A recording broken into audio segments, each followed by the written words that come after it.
ঘর পরিষ্কার পরিচ্ছন্ন রাখার জন্য লবণের রয়েছে বিভিন্ন ব্যবহার।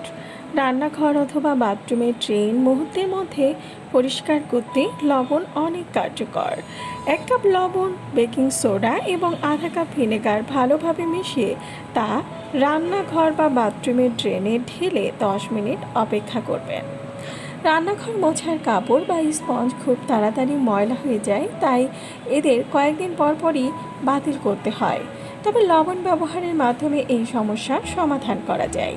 1 লিটার গরম পানিতে 4 কাপ লবণ মিশিয়ে তাতে সারা রাত রান্নাঘর মোছার কাপড় ভিজিয়ে রাখলে সকালে উঠে দেখবেন কাপড়টি একদম নতুনের মতো পরিষ্কার হয়ে গেছে। মাঝে মাঝে ঘরে সারি বেঁধে পিঁপড়া দেখা যায়। এই সমস্যা থেকে রক্ষা পেতে পিঁপড়ার লাইনের মধ্যে খানিকটা লবণ ছিটিয়ে দিন। কাচের তৈরি জানালা পরিষ্কার করা সহজ নয়। এসব দরজা জানালা দাগমুক্ত করতে ভিনেগার স্প্রে করতে হবে। এরপর সমপরিমাণ বেকিং সোডা আর লবণ মিশিয়ে কাচ ঘষে পরে গরম পানি দিয়ে মুছে ফেলতে হবে। ঝাড়ুর স্থায়িত্ব বাড়াতে 1 বালতি গরম পানির মধ্যে লবণ মিশিয়ে তা 20 থেকে 30 মিনিট ভিজিয়ে রাখুন। এরপর ঝাড়ুটি তুলে শুকিয়ে নিন, তারপর ব্যবহার করুন। প্লাস্টিক এবং কাচের পাত্র পরিষ্কার ও তা থেকে গন্ধ দূর করতে 1 টেবিল চামচ লবণ পাত্রের ভেতরে দিয়ে কিছুক্ষণ অপেক্ষা করে তা ধুয়ে ফেলতে হবে।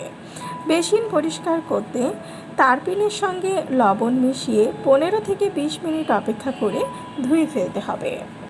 মোমবাতির ক্ষয় কমাতে ক্যান্ডেল লাইট ডিনার বরাবরই রোমান্টিক, তবে এই সময় মোমবাতির দ্রুত ক্ষয় খুবই বিরক্তিকর আর পরিষ্কার করাও বেশ ঝামেলাজনক। এই সমস্যা থেকে মুক্তি পেতে মোমবাতিকে লবণের দ্রবণে কিছুক্ষণ ভিজিয়ে রাখতে হবে, পরে তা শুকিয়ে ব্যবহার করতে হবে। দাগ থেকে মুক্তি পেতে চুলার ওপরে দুধ বা তেল পড়লে তার দাগ সহজে উঠানো যায় না। সেক্ষেত্রে গরম পানিতে লবণ মিশিয়ে কিছুক্ষণ রাখতে হবে, তারপর চুলার চারপাশে ছিটিয়ে ঘষতে হবে। কাঠের উপরে পানির দাগ পড়লে তা দেখতে বাজে লাগে। এই দাগ তোলার জন্য তেলের সাথে সামান্য লবণ মিশিয়ে তা দিয়ে ওই স্থানটি ঘষতে হবে। 1 ঘন্টা পর শুকনা কাপড় দিয়ে তা মুছে ফেলতে হবে।